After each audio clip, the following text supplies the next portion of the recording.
Magandang gabi po sa inyong lahat. Magandang gabi po sa lahat ng mga loyalista at sa lahat po ng mga katropa po saan man sulok po ng mundo po.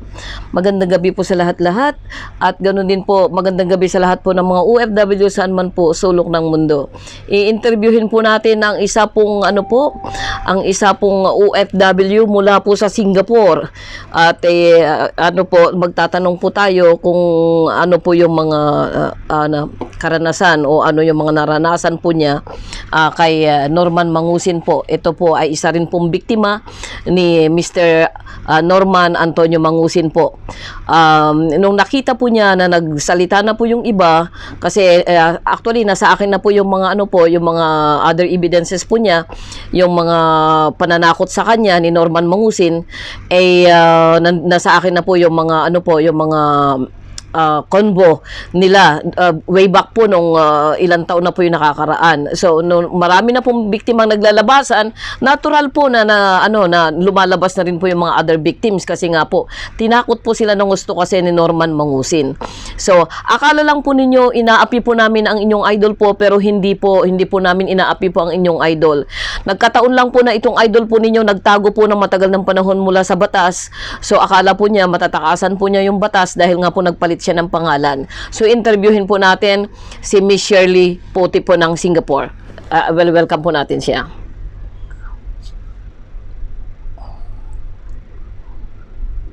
Tawagan po natin si Miss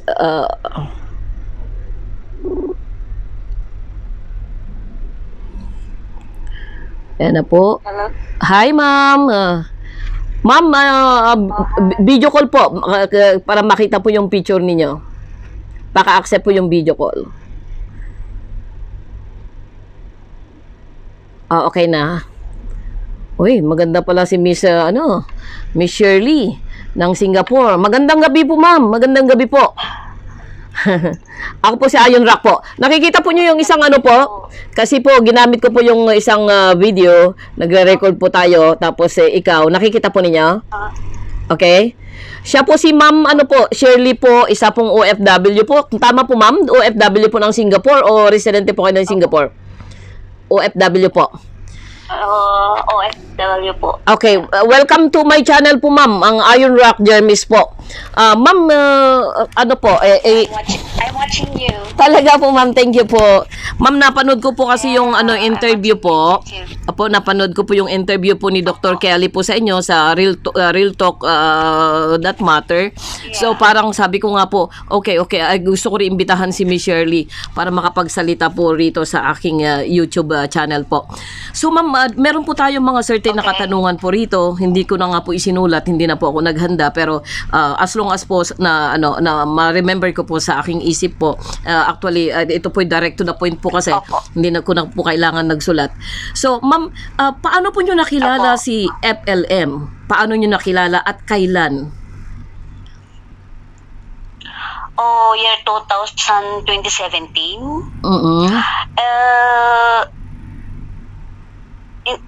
Hindi ko alam yung pizza doon. Around May. Tingnan mo doon sa yung comment, yung That's i-post right. ko sa'yo No na problem. yung conversation mo noon. Apa. Yep. So, during po tong on 2017, nilagay ako sa group ni Norman Francis Leo Marcos under Norman Mangusin. Sabi niya sa akin na okay, sabi ko. So umagri ako, pumunta ako dun sa group nila, sa group chat. Humanitarian Foundation yata yung group nila. And then, so habang nagsasalita sila sa loob ng chatro, sila, iba yung pagsasalita nila, parang sinasanto nila si Francis Leo Marcos. So, after 2 minutes, kinausap ako ng telepono si Norman. Ng telepono, sabi niya, "Hi Shirley, this is Francis Leo Marcos." Sabi niya, sabi ko naman, okay. So, sabi niya, gagawin kitang director sa Singapore for my company, the Humanitarian Foundation in Singapore. So, kailangan ko yung name, address. So, ako naman, ibinigay ko. Dahil suportado kami ng Marcos, kasi solid group ako. Meron akong grupo ng Marcos BBM. So, I'm happy to help. Mhm. Pero, so, pagkatapos no, ibinigay ko yung address, number ko. So, okay. So, after two days, ibibigyan kita ng form to be signed to the CEO for my company. Sabi niya. So, okay, sabi ko naman. So, I give my address in Singapore, I give my number. So, should be okay. So, binaba ko yung telepono. Tapos tumawag. So, after 2 minutes, may nag-ano sa akin na nag-PM na sabi niya, huwag ka nang maniwala dyan dahil siya ay Vic Marcos. So, ako naman, hindi ako naniniwala kung walang ebidensya. So,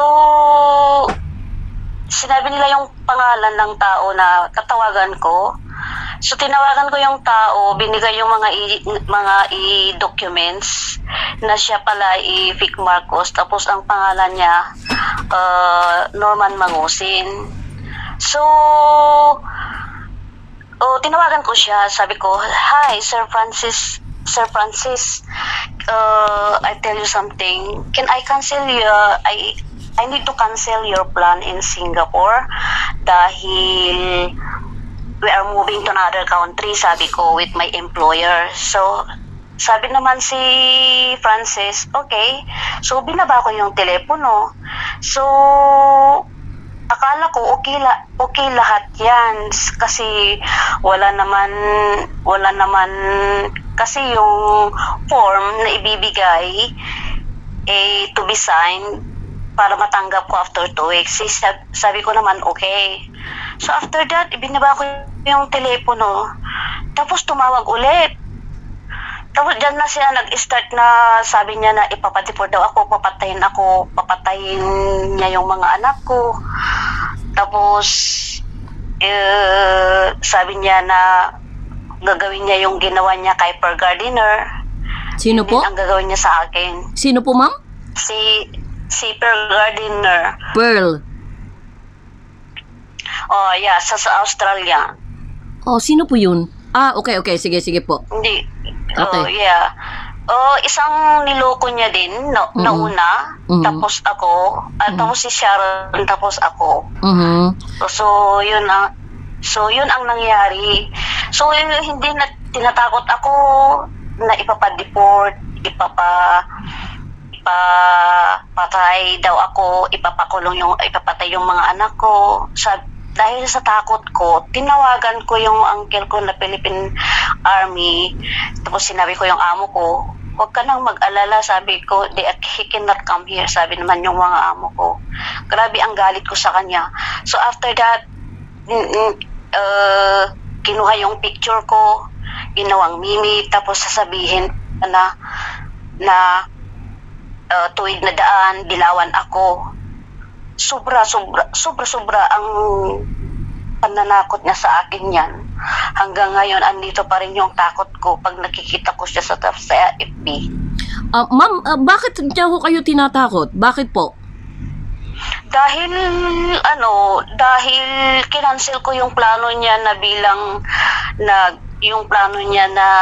dito sa Singapore na gagawin akong director para sa kumpanya niya. Pero okay po, yeah. Go on. So, siyempre, sinabi nila na Vic Marcos, kaya kinancel ko yung plano niya sa Singapore. So, wala naman akong sinabi sa kanya na,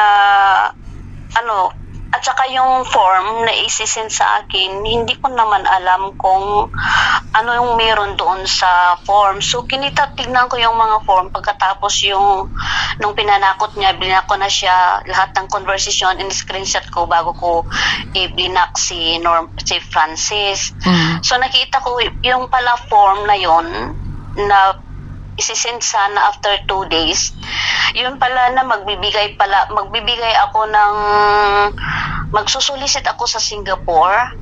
Tapos magda-down ako parang 50K ba for the company, for the humanitarian foundation.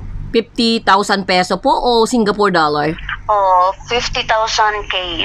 Pero it works bali 2,000 sing kung pero hindi natuloy yun dahil kinancel ko na yung plano niya. So diyan siya siguro nagalit sa akin. Pero at least hindi naman ho kayo nakapagbitaw, hindi naman ho kayo nakapagbigay ng pera. Wala. Hindi ako nagbitaw ng pera dahil meron nagsabi sa akin na fake Marcos siya. So, syempre, walang ebidensya. Hindi naman ako naniniwala. So, hanggang nakita ko yung ebidensya na totoo. Tapos si Dr. Ulysses, yung isang naloko din noon, yun ang nagsabi na totoo talaga na siya ay fake Marcos. So, dyan siguro nagalit dahil wala siyang nakuha na pera sa akin. Kaya yun nun, pananakot na lang sa akin na papatayin daw ako, papatayin ng mga anak ko, tapos ipapadeport pa ako. Pero muntik ka na sanang mabudol-budol kung walang nakapagsabi sa iyo. Yes, ma'am. Siguro nakulong on that time, siguro nakulong na ako sa Singapore. Bakit po? Dahil kasi bawal dito nagagamitin ang address pa sa Singapore. Okay. So buti na lang pala po may nakapagsabi na kundi na talagang nabiktima sana kayo kung walang nakapagsabi po. Opo. So kaya nga noon nagkakagulo noon sa grupo ng mga loyalista dahil ibinulgar ko yung picture niya tapos yung pangalan niya. Sinabi ko na magnanakaw siya sa kasi pininakaw niya yung picture. Sino kaya hindi magagalit? Ang kinatatakutan ko baka pag gawin nila naked doon sa picture ko. Yan ang galit ako sa kanya hanggang ngayon. Ninakaw niya yung mga picture mo doon sa FB mo? Opo. Tapos ginawang mimi. Okay. So siguro drinadrag ka talagang matakot sa para patulan mo na lang yung hinihingi siguro. Kasi ganun din yung ginawa doon sa iba eh. Oo. Grabe ang takot ko. Tumawag ako ng mga group ng Marcos noon, walang nakikinig. Tapos po tinawagan ko si Aileen, lahat walang tumulong, kaya wala. Kaya nag-keep silence na lang ako dahil wala akong magawa. So ano po yung nagdala po ng o ano po yung ibig sabihin po, ano po yung dahilan na bakit lumitaw po kayo ngayon at sinasabi po nyo yung experience po nyo kay FLM o Norman Mangusin? Ano po yung nag-drag po sa inyo? Bakit lumitaw po kayo ngayon? Dahil sa galit ko, tapos lahat ng dun sa video na napakasinungaling talaga siya. Tapos lahat ng mga sabi nila na magsalita ka dahil para makatulong ka. Sabi ko naman, kaya nga dapat nasa church linggo-linggo, bakit magsinungaling pa? Dahil sa galit ko, gusto ko din makatulong para sa ibang tao, hindi na makakaloko sa ibang tao, at saka kaya sabi ko, lahat naman tayo mamamatay. Kung ano yung plano yung kasamahan niya, hindi ako natatakot. Sabihin ko din ang totoo. Ayaw ko ng totoo naman nangyari para malaman niyang mga tao kung gaano kasakit ang ginawa niya. So bukod po sa inyo po sa Singapore, wala na po siyang iba pa pong ano, wala pa na kayong kakilala po na ibang tinakot niya sa Singapore o nabiktima na po niya sa Singapore, wala na ho kayo nalalaman. Mahirap naman yung magsabi, pero noong kinausap ko yung biyanan niyang pangalawa, meron siyang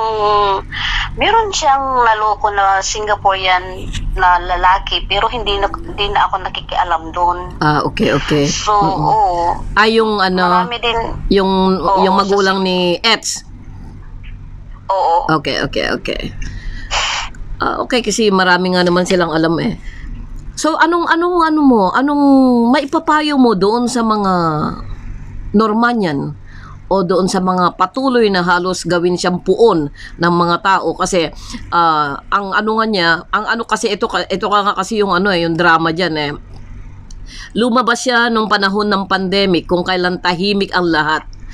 Ate, siya yung nakita ng mga tao diyan sa kalsada na nag-iingay. Yeah. Oo. Yeah. At kaya parang ginawa siyang halos na puon. But actually noong panahon ng pandemic, napakaraming tumulong. Lahat din ng mga politician na 'yan, ano rin ng mga politician na 'yan, kumilos sila. Even Robredo, kumilos si Robredo. So lahat naman ay kumilos that time. Hindi lang naman yan si FLM ang nakitang namigay that time.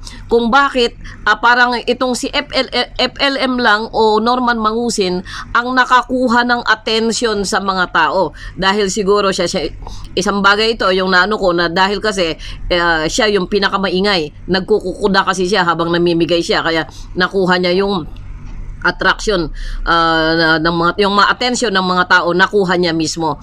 So ito ngayon yung yung nangyari, sinamba siya ng tao, parang talagang nakikipaglaban sila ngayon.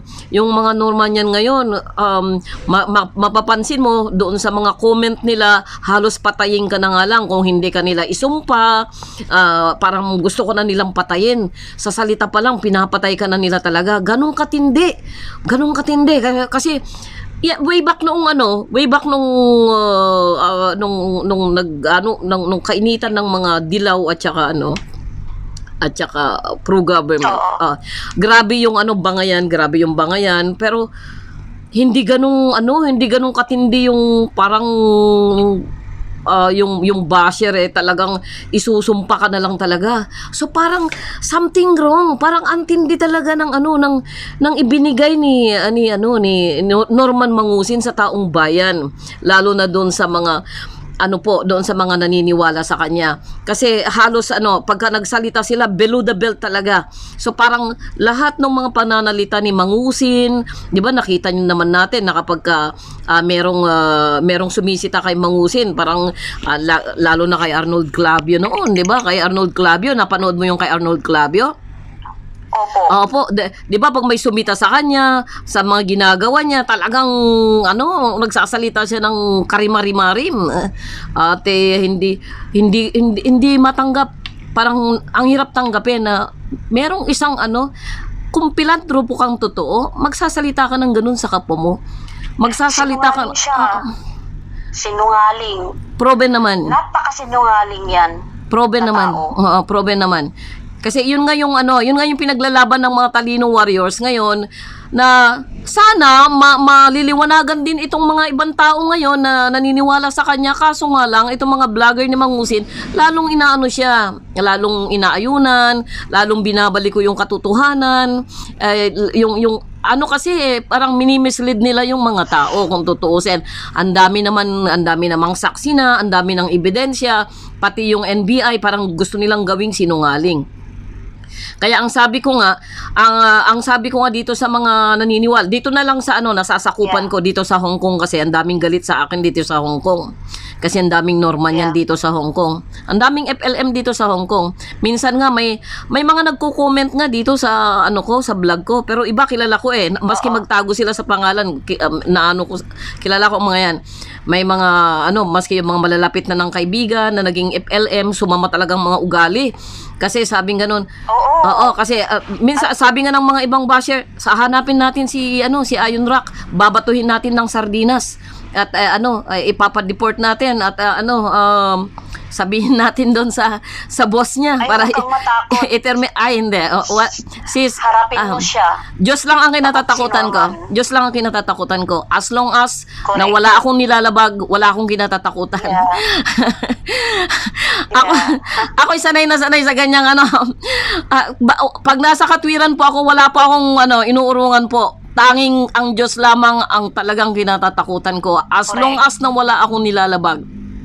So, kunikwento ko lang yung mga ng norma niyan dito sa Hong Kong. Hahanapin daw nila ako, babatuhin daw nila ako ng sardinas. Talaga? Sabi kong ganun. Ibibigay ko pa nga ang address eh. Kung gusto nila, puntahan nila ako dito na sa North Point. Puntahan nila ako sa North Point. Sabi ko nga ganun eh. Parang humina yung signal, sis. Okay na, bumalik na yung signal. So, talagang, parang something talagang nabago lahat. Nabago lahat, pati wastong pag-uugali ng mga Pilipino, pati yung mga dating palasimba na naniniwala na kay FLM. Yeah. Grabe silang umaway. Grabe silang makipag-away. So, ito lang talaga yung nakita ko sa buong kasaysayan na ipinagmamalaki at pinaglalaban ng isang conman artist.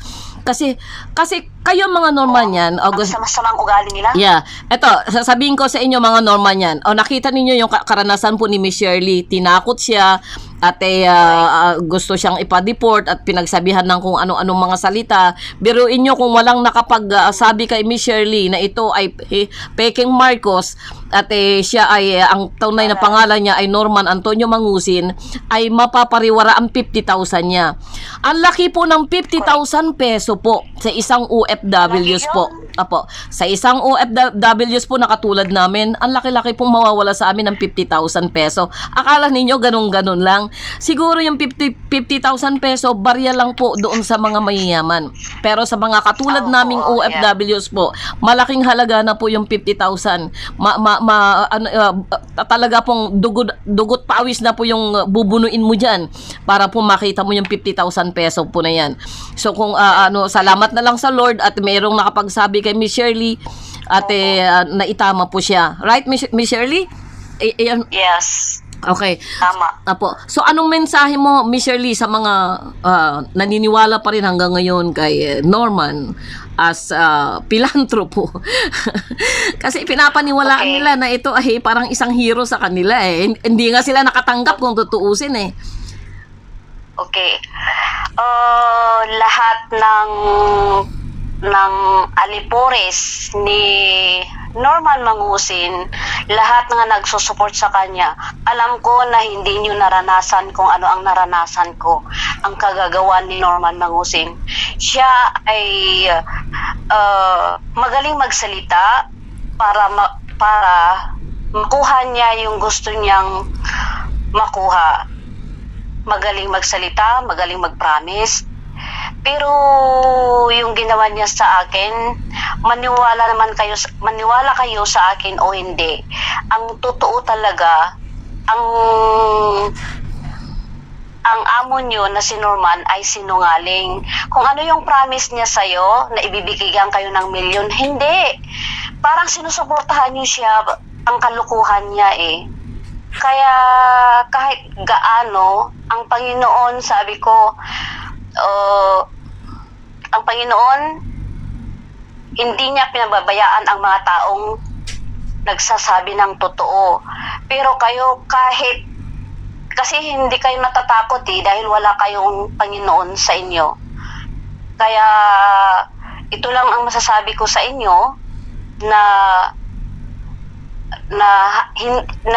tama na huwag niyong paniwalaan ang tao na hindi naman karapat-dapat. Kasi kawawa, tulungan natin yung mga ibang OFW para hindi na makaka-scam sa ibang OFW at sa buong Pilipinas. Salamat po. Okay, maraming salamat Miss Shirley Puti. Maraming salamat sa deklarasyon po ninyo sa gabi pong ito. Meron din balita kahapon. Ibinalita ni Tiktik sa akin na itong mga kasamahan ni Norman ay parang medyo nag-aaway-away na sila. Buksan ko nga, ay, nandito pala sa telephone na ito. Kaya hindi ko maano. Nag-aaway-away na sila kasi pinag-aawayan na yung pera. Kasi parang, syempre, ang pera mauubos kung tutuusin Wala naman nang nagbibigay sa kanila, di ba? Kasi kaya nga patuloy silang, ang iba nilang kasamahan, nangangalap siguro ng suporta para masuportahan yung, yung inumpisahan ni Norman. Nakita po ninyo, kagaya po ng kapatid niyang si Pastor ngayon. Parang napanood mo rin. Parang siya yung nagpapatuloy ngayon ng gawain ng kanyang kuya niya. Magtatagumpay. Yeah. Hindi sila magtatagumpay. Alam nyo, maski sabi ko nga, maski simpleng tao na hindi nag-aral, mabilis ma-detect yun kung nagsisinungaling ang isang tao, kung ginagamit ka ng isang tao Kasi actually magaling silang magsalitang magkapatid kung tutuusin.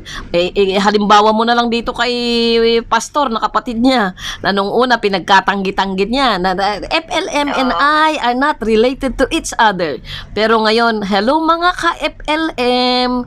Kaya parang ang sarap banatan, Ang sarap-sarap banatan kasi noon pinagkatanggi-tanggi niya. Oo. Tapos another interview niya, hindi naman daw niya kilala kasi yung whether itong Norman Mangusin na ito, hindi rin naman daw niya kakilala kasi ang alam niyang kapatid niya ay Lorenzo. Kaya napaka-danger talaga itong mga taong ito. Napaka-danger nila na kung ito naman mga Norman yan na nagagalit sa amin, dapat nga nagpapasalamat sila Dapat nga nagpapasalamat sila dahil may mga warrior, may mga vloggers na nag-e-expose sa kalukuhan ni Norman Mangusin. Kasi kung walang mga vloggers na nag-e-expose o naglakas ng loob na mag-expose ng mga kalukuhan ni Mangusin, marami pa pong mga Pilipino ang maluluko po ng inyong idol. Right, Miss Shirley? Kung ikaw nga, kung walang nag-expose sa iyo, ibig sabihin, naloko ka ng 50,000. Right? Ay, oo. Hindi pa lang 50,000 siguro. Baka nalubog ka na. Aabutin na 100 yun. Baka nakatatakutin pa ako na hindi ako magbigay buwan-buwan. Diyos ko po. Iyon ang masakit doon. Yan ang masakit doon. Kaya nga sabi naman ng iba, nasa kulungan na nga Ano pa bang gusto nyo? Ngawa pa kayo ng ngawa, nasa kulungan na nga. Oo, nasa kulungan na nga. Pero ipinagpapatuloy pa ninyo. Ipinagpapatuloy pa ninyo kung paano palaguin yung iniwan ng idol ninyo. Kayo pa rin yung nagpapatuloy nun. Etong mga vlogger niya na inililihis pa rin ng landas ng paniniwala ng mga tao. Imbes na tumulong sila na linawin ng katotohanan. Kasi okay kung talagang humanga sila doon sa tao sa pagbibigay niya. Okay, it's alright. Wala namang problema doon, di ba? Pero yung mga kasalanan niya, kailangan niyang pagdusahan. Kasi ang dami naman niya pong talagang ginawang kasalanan. Hindi naman magsisinungaling ang batas. Kaya nga po meron tayong NBI. Anong silbi po ng NBI kung hindi po sila magtrabaho? Correct, tama. Di ba?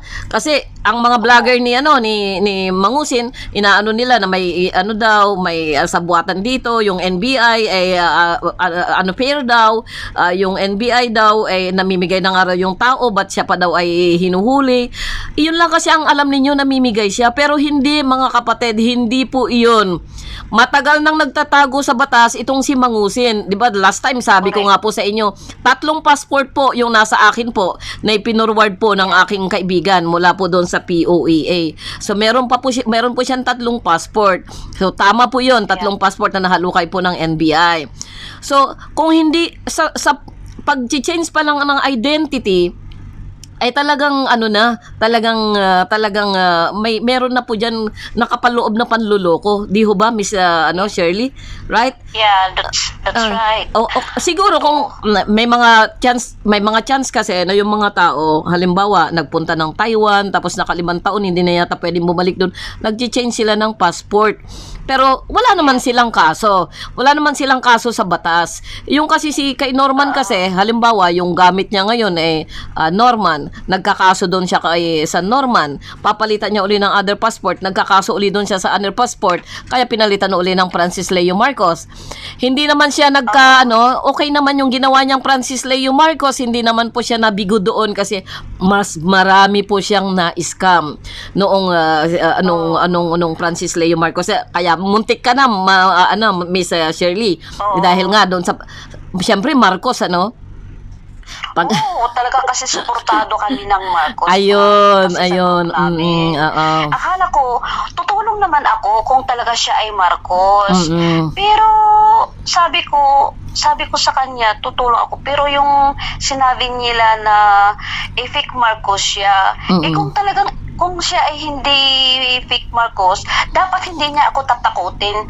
Pag sabihan ako, kausapin ako, ibigay niya lahat yung para paniwala ko. Pero tinakot na nga ako Kaya kinansel ko lang yung plano niya sa Singapore.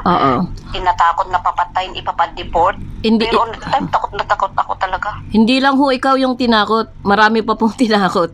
Maging si Tiktik po, tinakot si Tiktik.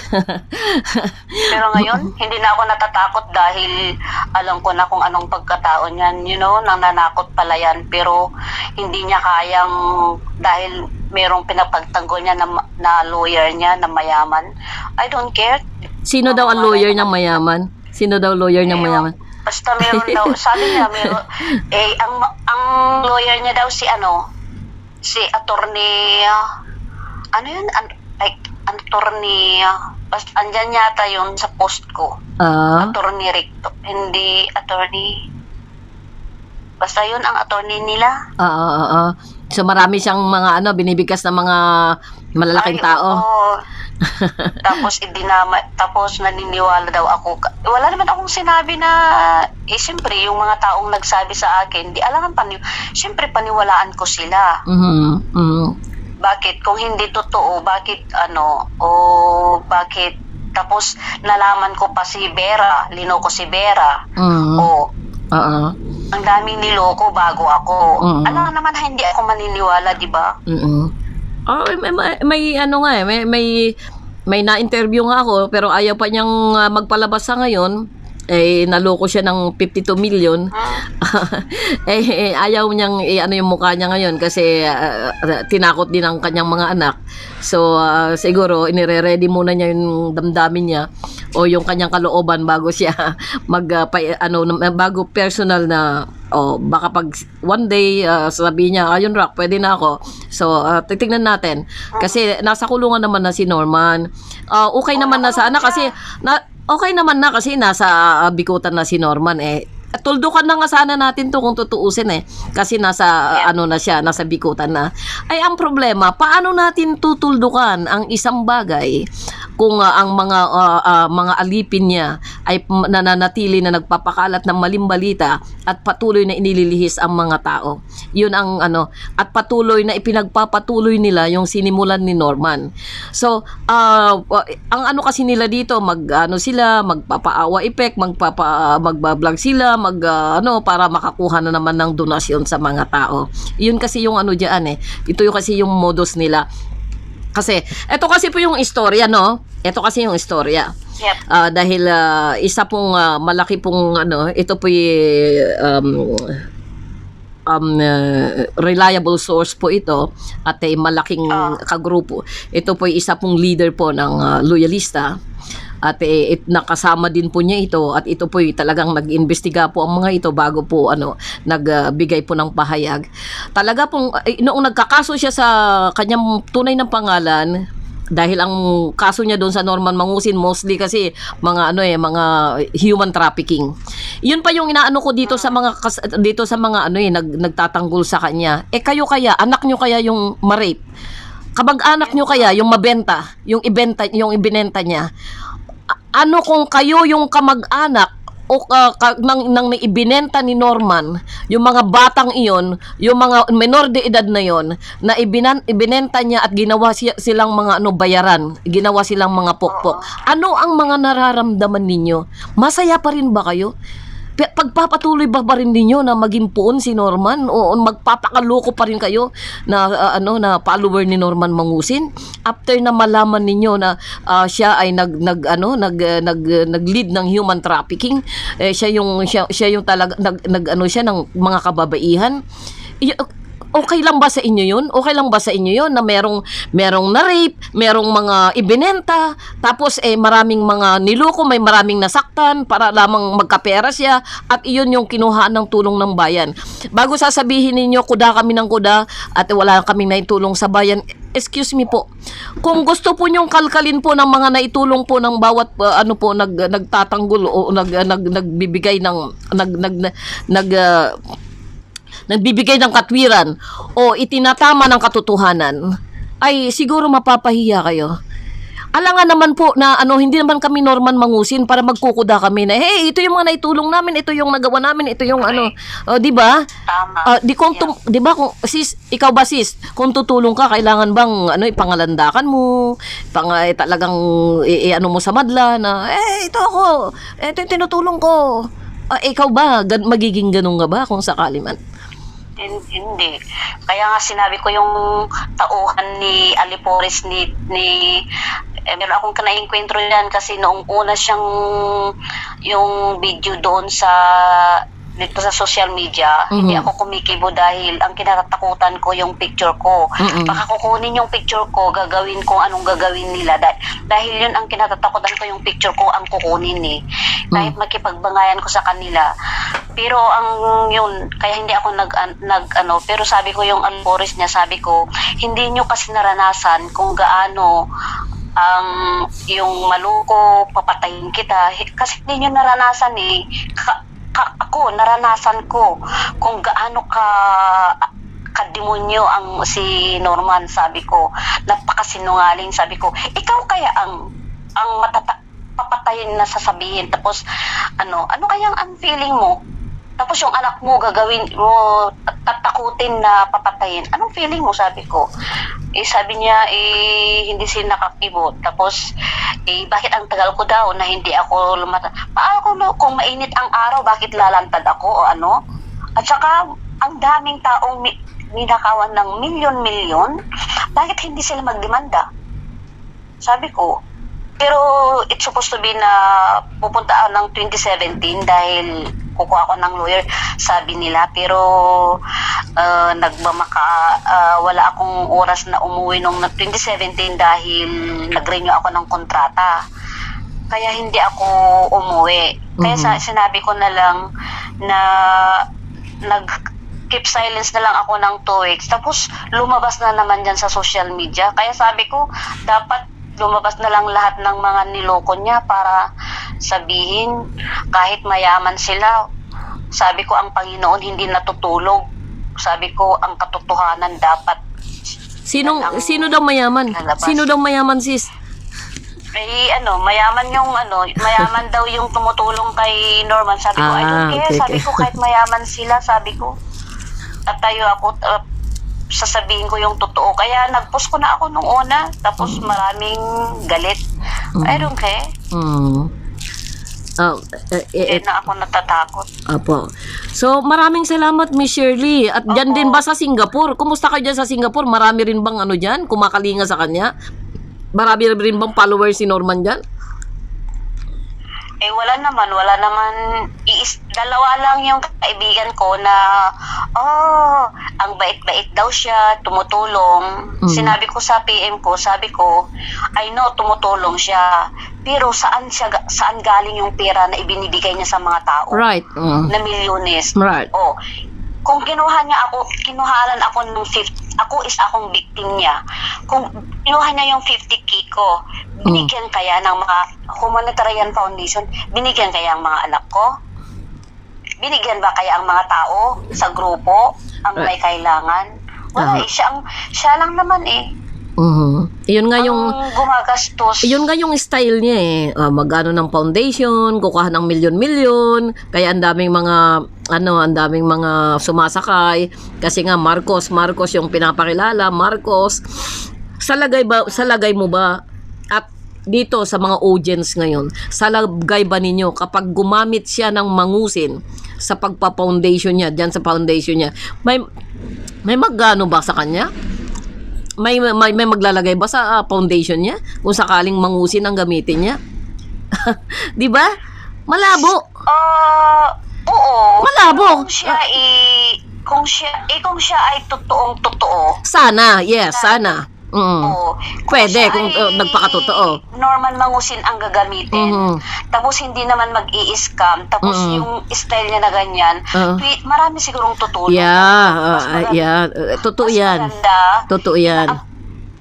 Pag ako ang number one na mag-a-appreciate sa kanya, kung Norman ang gagamitin niya tapos hindi mag-i-scam at gagawin niya yung totoo, maraming tutulong sa kanya. Tutulong. Pero yung ganyan sa kanya, nobody Wala. Kaya nga po kung gusto mo talagang makatulong sa kapwa mo, dapat magiging honest ka kung tutuusin. Kasi po kami, I tell you po, dahil loyalista ka rin, Kaloy, di ba? I tell you po, dito po sa Hong Kong, kasi Marcos loyalist Hong Kong po ako, na last year po nag-umpisa po kaming nag-build ng isa pong charity. So meron po kaming charity kasi sabi kong ganun, sabi ko sa mga kasamahan ko, wag nating gamitin ang ating grupo para lamang sa politics. Gamitin natin para for charity purpose din tayo, sabi kong ganun. So ang ginawa namin, nag-ipon kami ng mga lata. Hindi po ako nanghihingi ng pera po, lilinawin ko. Hindi po ako nanghihingi ng pera. Hindi ko kailangan po manghingi po ng pera. Okay? Yeah. Hindi man po ako mayaman, pero nabubuhay po ako ng marangal. So ang ginawa po namin, doon sa charity po namin, yung first project po ng Marcos Loyalist Hong Kong, nag-ipon po kami ng mga lata. Yung mga lata ng soft drinks, yung mga newspaper, yung mga karton-karton, kasi po nasa store nga po ako. Nag-work po ako dito sa store. Yung mga cargo po namin 3 times a week na merong mga delivery. So marami po kaming karton. Iniipon po namin yung mga karton na yan. Mas mataas pa po sa akin yung mga karton na yun kapag nagbenta po kami. Yung mga lata na siyempre may kainan itong shop na ito. Yung mga lata ng soft drinks, pinipit po namin yan. Iniipon namin lahat. Tapos yun po yung ibinebenta po namin dyan sa may junk shop po. So lahat yan, nag-alkansya po kami. Sweetheart, akin na nga yung ito. Can I have this one? Nakita po ninyo to. Yan. Ayan po yung alkansya po namin.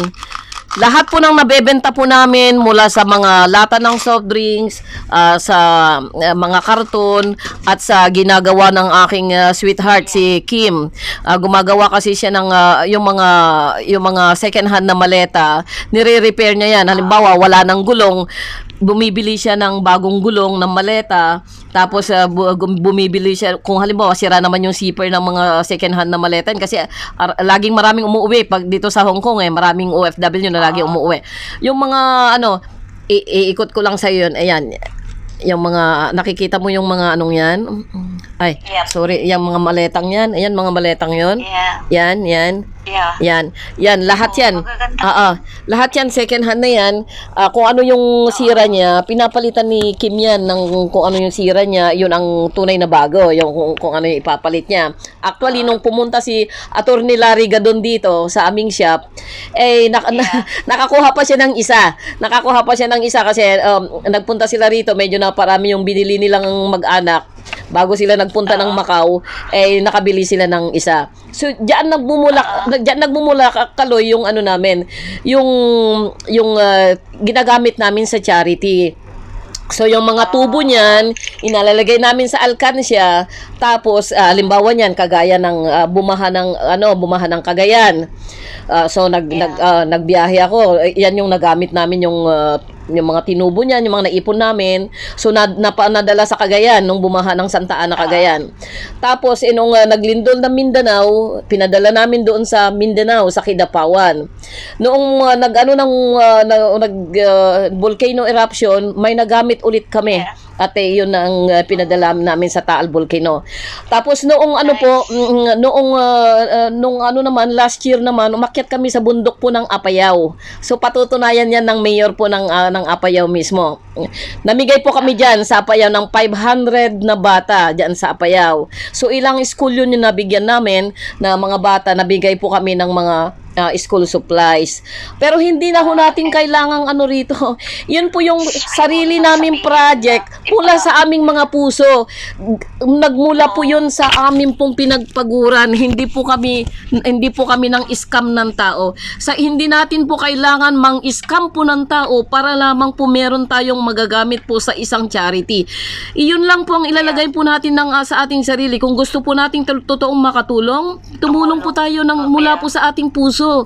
Si Norman kasi, ang ginagawa po niya, nang scam siya ng maraming tao. Tapos tutulong ka. Bakit tumulong si Norman nung panahon ng pandemic? Iyon ang hindi nakita ng tao. Bakit tumulong siya? Nagtutungayaw siya, nagkukuda siya. Meron dalawa siyang purpose. Unang-una, kailangan niya makakuha ng sympathy. Simpatya mula sa mga tao. Alam niya sa sarili niya na marami na siyang kaso. Alam niya sa sarili niya na marami naghahanap talaga sa kanya. Kaya hindi siya mapakali Marami naghahanap sa kanya. So alam na niya yan sa sarili niya. Pangalawa, gusto niya talagang makaipon ng subscriber sa YouTube niya. Like Zian Gaza. Si Sian Gaza, kilala mo si Sian Gaza? Yeah. Si Sian Gaza, isa siyang pugante. Pero bago kasi siya umalis, tumakas mula Pilipinas, marami na siyang subscriber. Kaya pwede na siyang mabuhay na mula lamang doon sa ng YouTube. Wala namang pakialam sa iyo ng YouTube maski criminal ka o masisweldo ka pa rin tatanggapin mo pa rin yung maraming Ang maganda rito kay Sian Gaza, na sa kabila na isa siyang pugante, aminado po siya. Hindi po siya nagsisinungaling. Hindi kagaya ng idol ninyo na patuloy na binabalik ko niya, patuloy na nagmamalinis siya. Silang magkapatid, patuloy na nagmamalinis sila sa harapan ng milyon na katao. Milyon-milyong tao.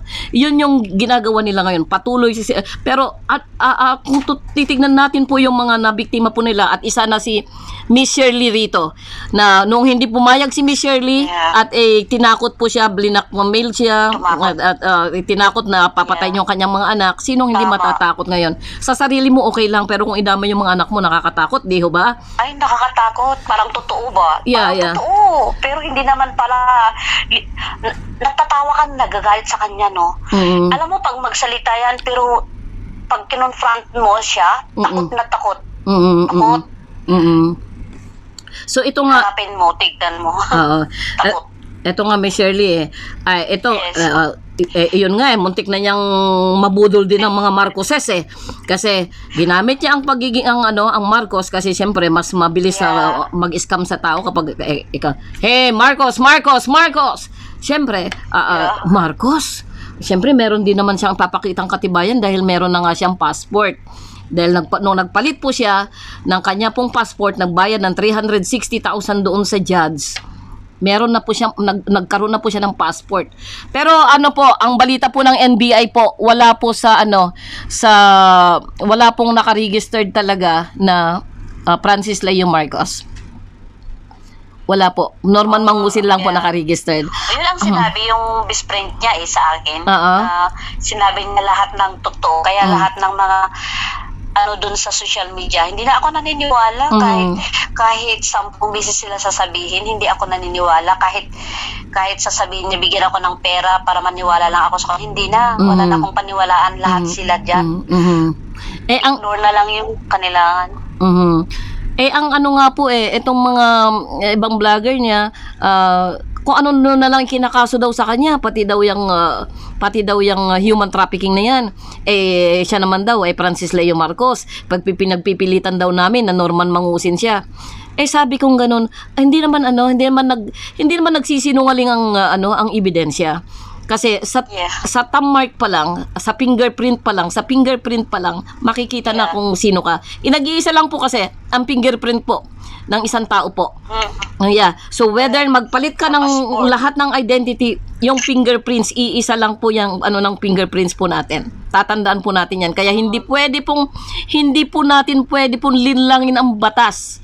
Huwag mo nating ano po, kasi ginagawan nila ng istorya kasi sis na ano, na ano daw itong araw mga NBI mga ano daw mga bias daw ganon.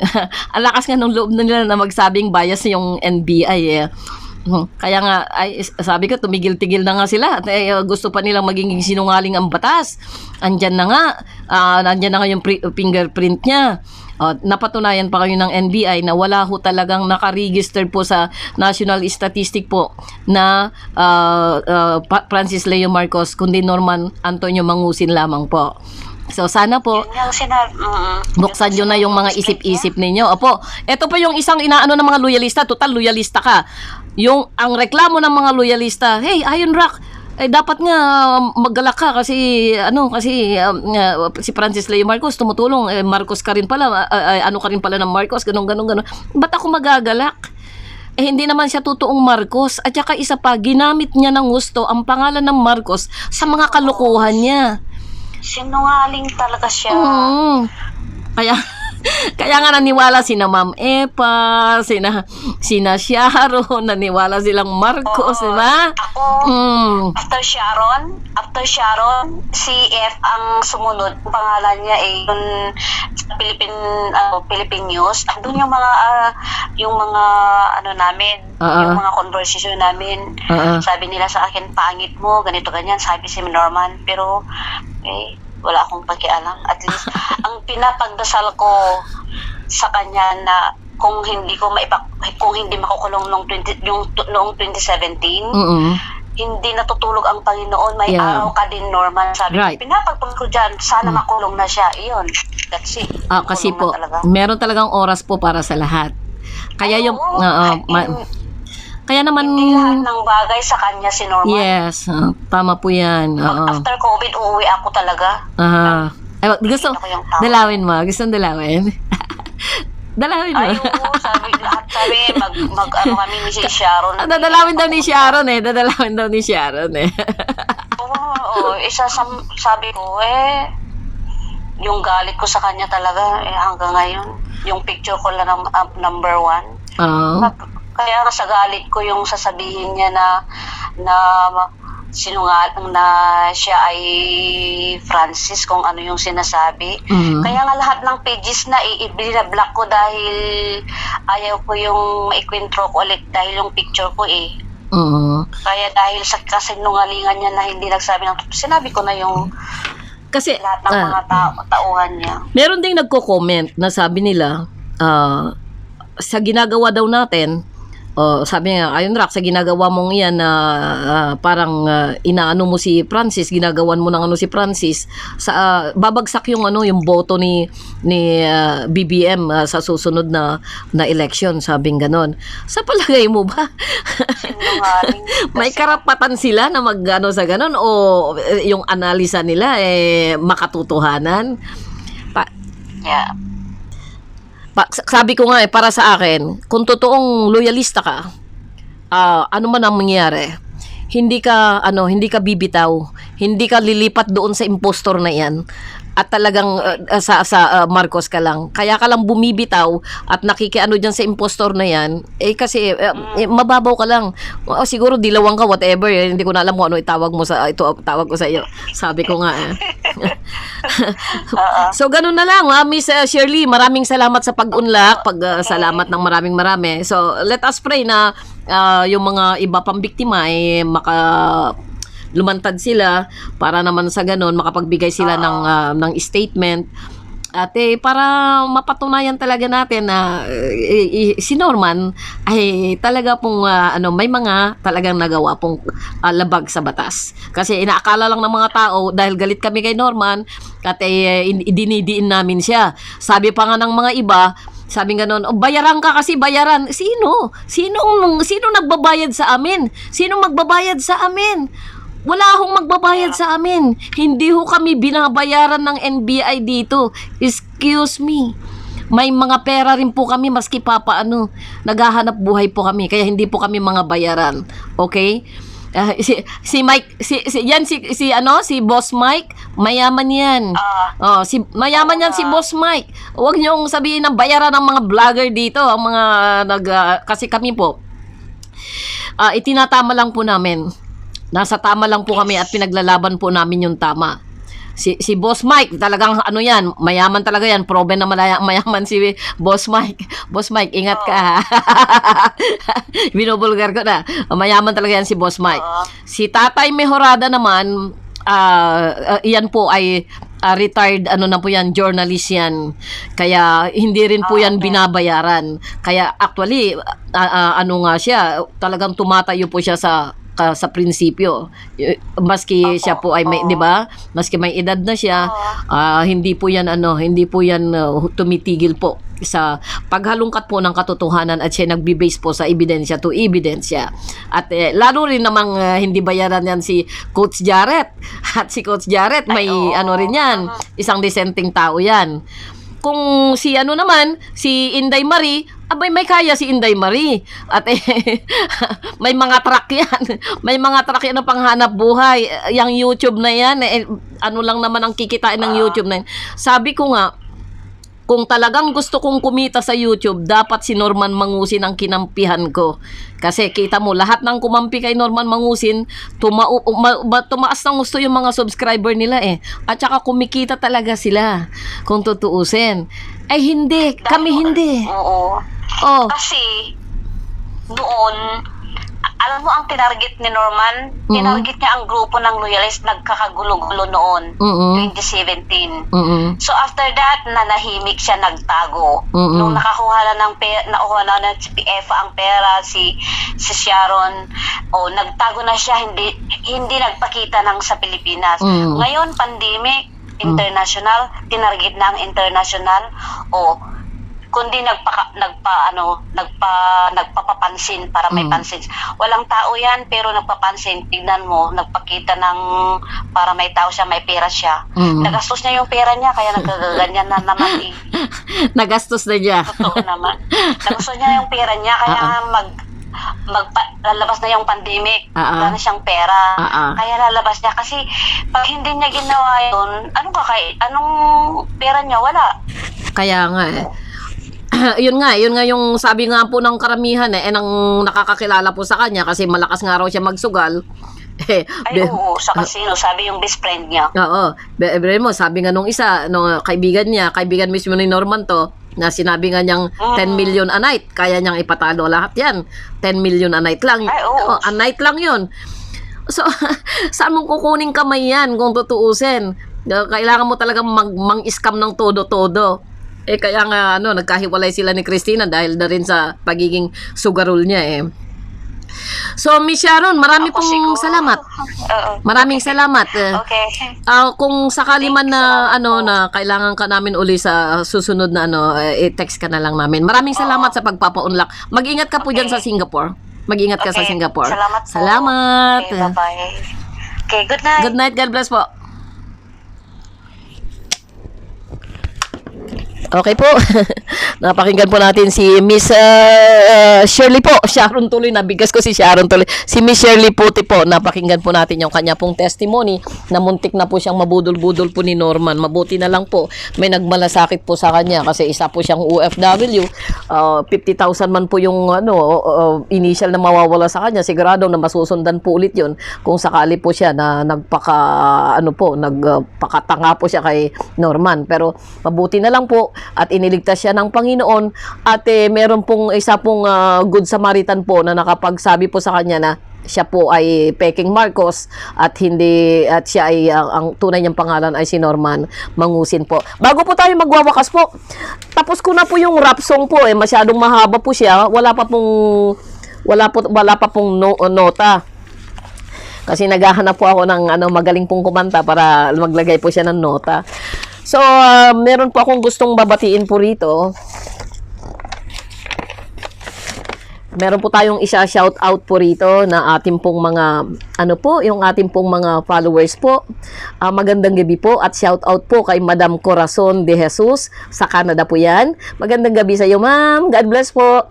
At saka si Madam Cristina Ligon, Madam Cristina Ligon po ng Agnes Pharmacy po, sa Agnes Pharmacy. Tapos si shout out kay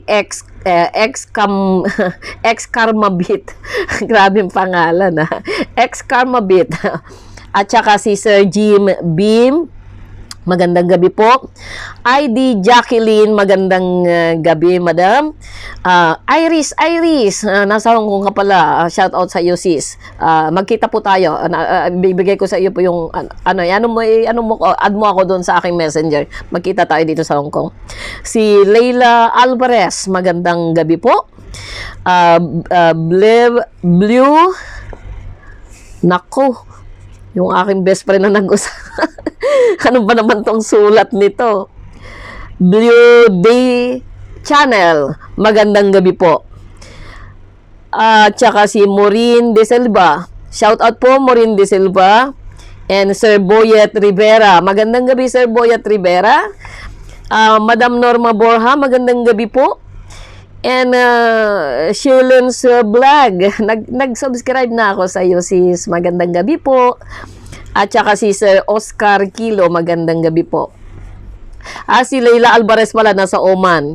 Si Blue D Channel. Blue D Channel. D Channel, Italy. At saka si Maureen De Silva ay taga Singapore din po siya. Marami pong salamat po sa lahat po ng aking mga followers. Next time po na mag-vlog po ako, yung mag-shout out po ulit ako ng another mga 10 to 15 na katao po. Maraming salamat po sa patuloy na pakikinig po. At doon po sa mga Normanyan, magandang gabi po sa inyo mga Normanyan. At sana matuto na po tayong pag mag-comment po tayo, ay matuto naman po tayo na mag-comment po tayo ng huwag naman pong below the belt. Kasi yung pagsusumpa-sumpa ninyong yan, mga isusumpa ninyo yung mga vlogger na wala naman silang personal na ginawa sa inyo, ay hindi po maganda yan.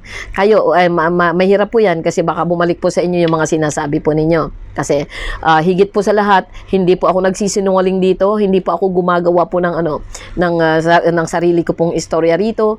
Ito po ay nanggaling po sa may mga katotohanan at sa mga ebidensya.